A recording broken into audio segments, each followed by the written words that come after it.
Of all the bands that played the Stork Club, none had a longer or happier association with the dance hall, and of course, the audiences that patronized it, than Johnny Downs. For 8.5 years, and occasionally thereafter, Johnny, the maestro of sophisticated swing, played the music that kept audiences coming back again and again.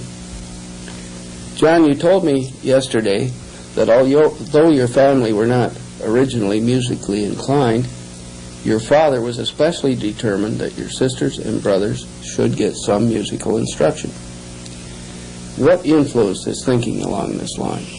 Oh, very simply, Don. The fact that he grew up almost a neighbor to the Guy Lombardo's family.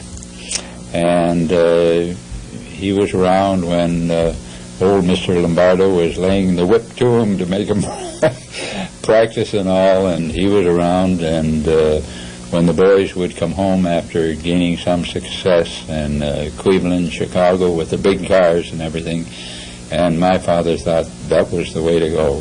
So all of us had to take music lessons, the whole family. Mm-hmm. And where did you go for this instruction? Well, I went to St. Mary's School in London as a child, and when I got to be probably 6 or 7, I got started at the music school at Sacred Heart Convent, which was operated by the nuns, and who did a very, very good job of training young people professionally to play musical instruments. And my choice was a violin at that point. Was this your choice or your father's choice? Probably I lied, my father's. Yeah. So you stuck with the violin for how long? Oh, about 5 years. And then what happened? Well, I got interested in the bands that one can get every night on local radio, fed from the big networks in the United States and also CBC. They went west and brought in the Mark Kennys and so on from places beautiful, you know. And so the violin sort of faded, and I got myself a saxophone and clarinet and started to make a little more noise and play modern music. I believe you played professionally first in 1938. How old were you then, John?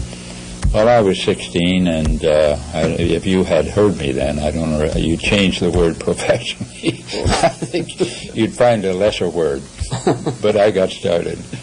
Did you play in any other band before you formed your own band? Oh, sure. I would say the local band that meant the most to me was led by a fellow by the name of Bill Dennis. Bill's pretty well known around these parts. He always had a cottage at Port Stanley and so on.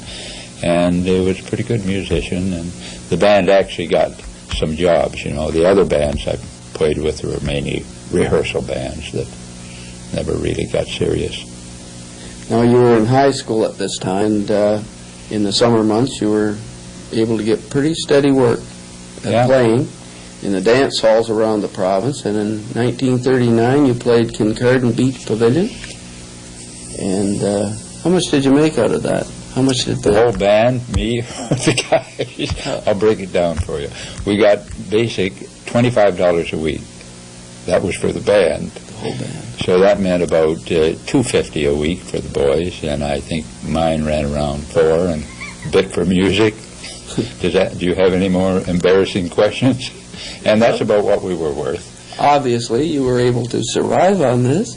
Oh, yes, in those days, sure. All 8 of us rented a cottage together. We had to rehearse every morning at 10 o'clock. It wasn't really a contract, it was just a letter, but old Tony Campbell, the operator of the Kincardine Beach Pavilion, insisted that we practice for 1 hour at 10 o'clock, and if we weren't there, he'd come and get us. Oh, yes, I forgot to mention, we got, whenever the place went over $100 a night, we got 5% of it, and that happened 3 nights all summer long.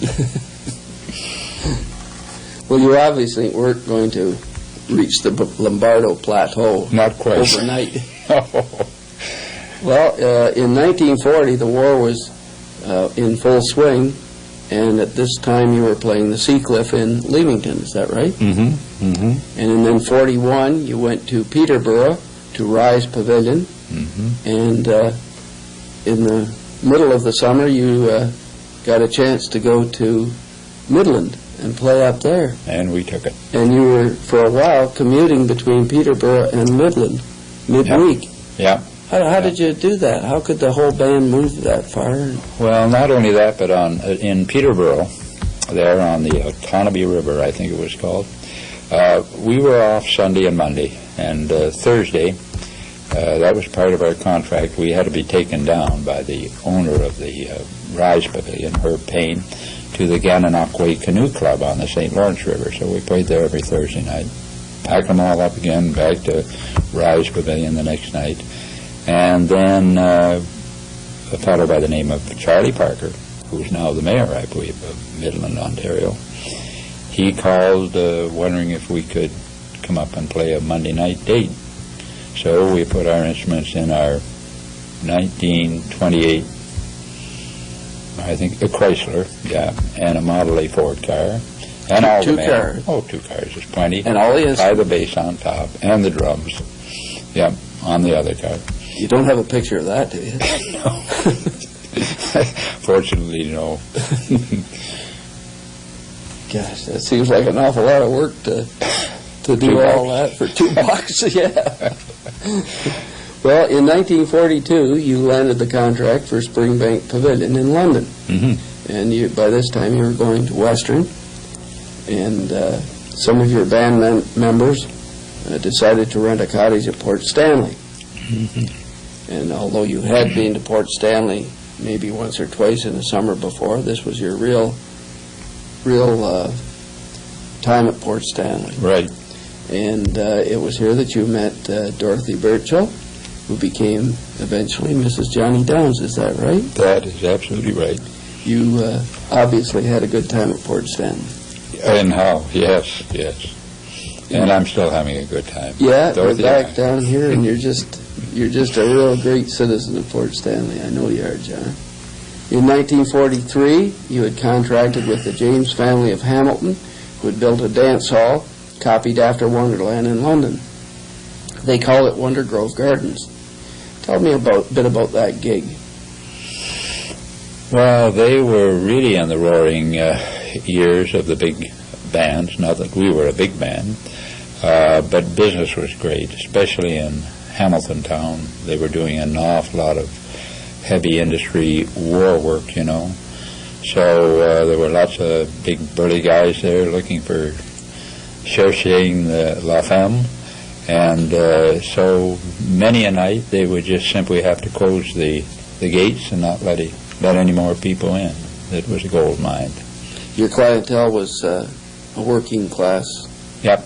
Yeah. people. And the funny thing about it was that just before we had arrived there, we couldn't start playing until university broke out, because most of the guys in the band were at Western. And so we managed to get started about the 1st of May, but earlier on, you know, they always got musicians playing in their overcoats as soon as they would when the snow disappeared at those places, and that was a real lovely outdoor terrazzo floor and Spanish design type of place. And they had quite a rhubarb one night there, and the place was actually operated by an elderly lady by the name of Mrs. James. She owned it. Her husband had passed away, and her oldest daughter and a younger daughter. And they found that the best way to control the fervor of the guys who wanted to push and shove and pop somebody on the nose if he danced with this girl was to use lady hostesses, you know. Instead of male bouncers. Male bouncers, right. And it really worked. It never saw a bit of trouble. All the summer we played there, and boy, they processed lots of dancers. Yeah. Where did you stay while you were in Hamilton? Oh, well, once again, we were all pals, you know, and young, and all of us single at that time. And we'd always rent a cottage on the lake or river or whatever. And so adjacent to Hamilton on the west was a place called Cherry Beach. And we found this great big old cottage, and that's where we slept and ate. You didn't enjoy your time at with these early years in the band, did you? No, not at all. No way. Well, 1943, we were right into the war, and it was your last season, Yeah. and you joined up and went into the Navy. Now, you were there until after VE Day. Did you have any connections with the music world at all during that time? When I was in the Navy? Yes. Well, I took a saxophone and a clarinet with me, and wherever we would tie up at anchor, if there was a dance hall, I'd walk in with my horn and ask if I could sit in, and musicians were always friendly. And so I managed to keep in shape a bit. That's good. Now, you made a statement to me yesterday while we were preparing for this interview, and it was rather surprising to me. You told me that you, and of course a lot of other servicemen, they thought that there would be a depression when you came out of the service after the war, and that you wouldn't have a job to go to. I'd never heard that before. Mm-hmm. After the shenanigans that went on in Halifax, right after VE days, it lasted about a week of lots of fun and games, and the pubs were all wide open and going strong. The next thing that quite obviously happened aboard our ship, and I'm sure it was the same with a lot of them, the fun and games around Halifax and St. John, New Brunswick, where I happened to be at that time in dry dock, they were really something for a week, A lot of guys, I don't think, slept or quit drinking, And you had nothing to do with that. Oh, no. I surveyed it from a distance. And so when that all calmed down and leveled back out and normality took over, the next thing that became quite obvious, there were a fair number of furrowed brows around, and I found officers who never particularly got in any kind of a friendly conversation before. They would come out on the deck and lean over the rail and talk to you about what are you going to do for a living after we get out of this thing, back to the depression or what? And, the guys always complained about meals in the service, and I don't think the Navy was any different than any of the others. Then they started to admit, gosh, we've really done well for living. Never had this type of food where I came from before, So that seemed to be the mood more so than when are we going to get out of this thing, Okay, now the war's over, and you had already graduated from the business administration course at Western, and you had planned to enter the chartered accountants course what I was when going you to came do. out. Yeah. But that's not exactly what did happen. No. What happened? I married Dorothy. Well, before you married Dorothy, what did you do when you first came out? You got a call from Grand Band? Oh, you mean how I got out of the Navy? So, yeah. Well, a lot of fellows had been in the Navy a lot longer than me, especially aboard the ship. I wasn't the saltiest one by far aboard it, And it took most of them a fair amount of time to be demobilized and so on. But not John Downs, and it wasn't my own making. One day, a telegram came aboard for the captain. His name was Fraser. He never showed it to me. All he did was read it to me. And it was a telegram from Eric McElroy, who owned and operated the Lakeview Casino up at Grand Band. And it wasn't quite as big a ballroom as the Stork Club at Port Stanley, but it was a good one. And Grand Band was one fine resort and still is. And he just made it sound as if the world was going to stop in Grand Band if he didn't get me to go up there. He made it sound like, we had to have somebody to take over the band and get the show on the road and everything like this. And I was out of the Navy thanks to Eric's little white lies, because all I did was go up there and filled in for the second tenor saxophone, who had got upset and gone back to Toronto one day. So I was out of the Navy in a civvy And you had a job, and almost married. and you did get married that October, Right, which will be 50 years next October. yes. That's, Hey, that's that's a all. long time for one woman to put up I with. never thought you were a mathematician, or I would have never came on this program. Now, after the war, you certainly had intentions of, again, forming your band, your Yeah. own band. Yeah. But that just didn't happen overnight. No. And it took 2 or 3 years to accomplish this. But once you did establish your band, it didn't break up until 1984, 35 years later. Right, That's a long time for, yeah. Went by pretty quickly. it did, eh? Okay, so I believe in the late 40s, you got a regular spot at Port Stanley, Mm-hmm. in the ballroom in Port Stanley. Yeah. I should here explain that the ballroom in Port Stanley was first called the LMPS Pavilion. It was then called the Port Stanley Pavilion, and in the 1950s it became the Stork Club. We usually refer to it as the Stork Club, even when we're talking about it being built today. So that's probably what we'll call it from now on. Who ran the Stork Club when you first started to play there? A lawyer from Hamilton by the name of Albert Mark. He had the concession. He took it over from whom, I don't know. But anyway, he had an 11-year contract or concession to run that part of Port Stanley, starting in the late 40s. Had you aspired to play Port Stanley for some time? Well, I had always wanted to, because maybe that would be my hopping off spot, just like it was Guy Lombardo's hopping off spot. Oh, you had higher ambitions. Oh, yes, yes. But really, when Well, you dream. when you did get Port Stanley, that was rather a coup, was it Yes, not? yeah, You- more than satisfactory. Yeah. That was a good step. Johnny, what did the big bands think of the Stork Club? Oh, to a T, they all, if they had anything to say, and they usually did, they really admired it, especially the acoustics, the size, and everything about it.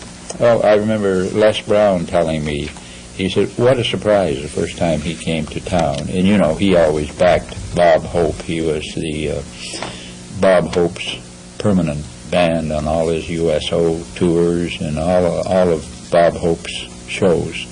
The Les Brown Band was the band. And he said, you know, home for us in Hollywood, Los Angeles, is the Palladium. And he said, it's a way smaller than this place. It can't hold a candle to it. And, you know, the Palladium was one of the things you hoped to get on the radio at night, because they just had a string of big bands there.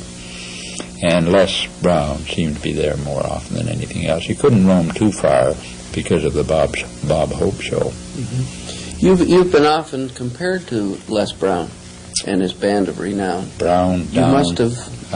You must Nice, have. I guess. You must have admired him yourself quite a bit, Oh, yeah. Les Brown. Yeah, sure. Well, we admired his style, and to tell the truth, we try to play like the Les Brown band, you know. So you might say we were a poor man's Les Brown band. Now, you were the house band through most, if not all, of the 1950s after Lloyd Gurr and Ted Gogoff took over. This was a decade that certainly saw a long parade of big bands in the Stork Club. And tell us about some of those bands that... Oh, you provided me a list. Good boy. Because with my memory, yeah, well, we were there for all of them. You know, the Glenn Miller, the Tom Dorsey, the Louis Armstrong. I remember when I arrived that night, Louis was sitting behind the bandstand. There was a wee, narrow walkway, you know. And he had a briefcase, but it was a portable medicine chest he had. And he had every kind of balm, salve, balm, as B-A-L-M. Yeah. He had that plastered all over his lips and everything like I that. remember that, too. And, you know, right at that time, I had read 3 or 4 times that Louis was writing his autobiography, you know, because he was really a well-known character. You couldn't help but like Louis, you know. And so when I sort of walked by, I said, "Louis, I'm Johnny Downs. We're going to play the stand-in parts for you while you guys rest tonight. How are you?" "Oh, I'm fine," he said. And I said, "Congratulations. I hear you've been writing your autobiography." Well, he thought for a minute. He said, "Well, that's what I hear." He wasn't writing it. Somebody was writing it for him. I don't think writing was his forte, to tell the truth. Louis Armstrong, as I remember, as you say, he was very accessible. And when he took his break, he didn't always run off into a room. No. He would stay right there and talk with the people. Oh, yeah. He's very accessible. Yeah. Talk with the fellows in the band while they were supposed to be playing or anything, you know. Remember the stack of white handkerchiefs he always had with him? Oh, good. He went through all Always. those on the set. Yeah. He'd just Washing perspire laundry. something terrible. Yep, that's right. Yeah. Yeah. Right. But he had that certain something. He certainly did. Now, when these big bands and these groups would come, what role did the house band play? What did you do? What was your... Well, it would depend on whether it was more of an act or more of a dance band. And so if it was an act, then we would usually play for about an hour at 9 o'clock and bring on the act. Acts like the Four Aces and the Crew Cuts and stars from CBC Radio. They were the days of the musical shows on CBC, you know. So the Joan Fairfaxes and the like, they all came to the Stork Club, and they would do a half, three-quarters of an hour show at about 10 o'clock usually, and another one at midnight. And we'd rehearse with them first, of course, either in the afternoon or the early evening. And then throughout the other times, we play straight dance music for the people to unwind. I know on some occasions, and I can't recall the exact band that was there, but I remember that they wanted you to play far more than they did the guest. Yeah. Big band. We won't mention names, eh? No, we won't mention No. any names. All right. But that's Well, a fact. that- There's certainly a fact. Yeah. Well, a good part of that reason, though, Don, was that they had been poorly chosen for the Stork Club. It was too big a place. People came to the Stork Club to dance and to socialize, and it was a fun place. Mm-hmm. It wasn't a theater or an auditorium. And, you know, bands like Stan Kenton and Maynard Ferguson, that was an unhappy night. Just fantastic musicians in the band, but they were jazz musicians, the type that record and the type that you go and sit down in an auditorium and listen and clap after the number. Don't talk all the way through it and Rather dance. than You know, dance, And that was really the reason. You knew what the people of Port Stanley and the people that came to Port Stanley wanted, Yeah, because you had been there and you knew exactly the songs even sure. that they wanted to hear, whether you liked those songs. And we played there so You had to long, play and their so many songs. people come back and back and back for their anniversary, their birthday, or their 2 or 3 weeks in Port Stanley in the summertime, you know. So as soon as we'd see them, we'd say, well, here comes so-and-so who wants such and such, and we'd play it. You had to play it. Yeah. Would you say that the highlight of your career as a musician was playing the Stork Club? We never found a better place. We played the Royal York and all of them on individual engagements, because that's what we spent. You know, when we played at the Stork Club, it was mainly 1 or 2 nights a week all the time, because the days of operating 7 nights a week were no longer there by the late 40s, you know. But they could sure pack them in on the weekends or for special events, you know. So we mainly played colleges and for service clubs and final graduation balls and the like, you know. But there wasn't any better place to play that I ever found in Canada. Looking back the Stork Club was just something That was is for indescribable. Yeah. It was for not only musicians, it was for all the people. Yeah. We just Sure had was. a beautiful spot that we just can't. Yeah. And it got Too bad. better still when they put tables and chairs in and made it Cabaret. cabaret-style dancing, you know. What did they do before they had cabaret, before they put the tables? Well, the same thing as they did in every dance hall. We had all the Masonic temples were used for dance halls, you know, the big ones in Toronto. And I know you're a good Mason. And I know you're not. Yeah. And so at those dances, there was, in the Stork Club, if you'll remember, maybe they were taken out by the time you were born, but it was rung all the way around, so that figure the footage.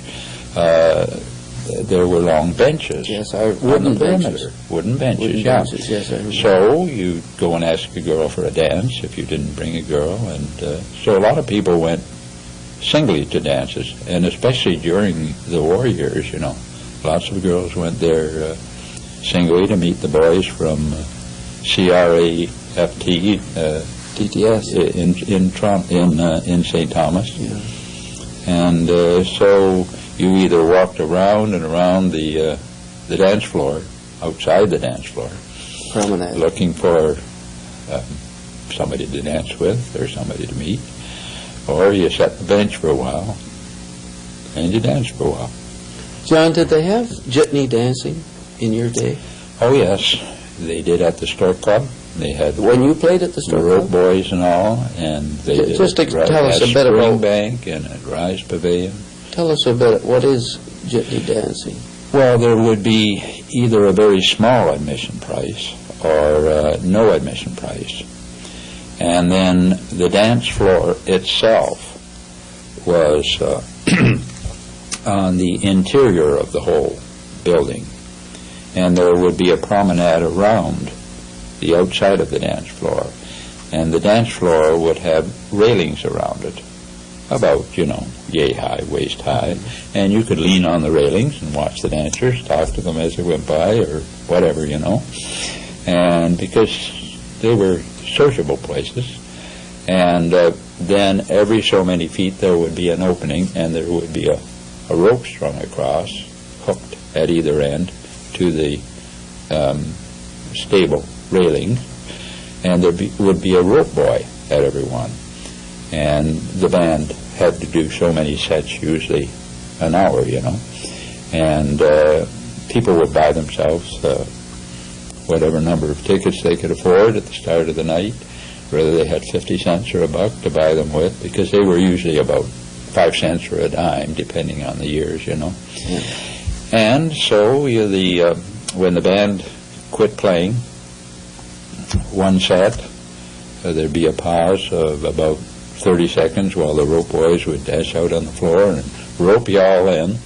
And as soon as he had you all hooked, you weren't off the floor yet, you were stumbling off. Then the band would start again the next set, and you'd go through the wickets where the boys would take the keys. And that was called jitney dancing. And you as a band leader had to play a certain number of songs, Yeah, and you didn't have much time in between. yeah. 16, Especially if you were playing at Rise Pavilion in Peterborough, and the manager was 3.5 feet across his shoulders and built like Mike Tyson, and he was threatening all the time, looking like this. yeah, you didn't have any Yeah. time to really think about it. John, do you remember your the last time you played the Stork Club? I don't know whether I do or not, whether it was a New Year's Eve. You maybe know more so than I do. No, I don't. I don't. You know? I don't know when it Our was. last date in the Stork Club. Obviously, you didn't realize See, it was even I going to don't know be. whether there was such a thing as a last date, because once again, you know, we know the band finished in 1984, and I would imagine we were through at the Stork Club maybe 10 years or... Yeah, I think 1974 maybe was the Yeah. last time you played. But see, we would still come in and play individual dates, The frost hop from Western was always a big one. There'd be about 1,500 at that, you know, and they'd all come down by car, the LMPS. And that was right after orientation at Western every fall, you know. So there was that and other balls, charitable events and money-making events for good causes, you know. So we would be at the Star Club, in and out. Yeah. Johnny Downs, you have lived through a great musical period. You, from the 1930s for nearly half a century, helped in a very big way to make some of the musical history of this area. You were, for longer than any other musician, associated with the Port Stanley Star Club. You made many memories during your playing career, and you've shared with us today many of those precious times. John, it has been a particular privilege for me to have had the opportunity to talk with you and share some of these special moments with you. And thank you again. You're welcome, and for me too. Pleasure. Thanks, John.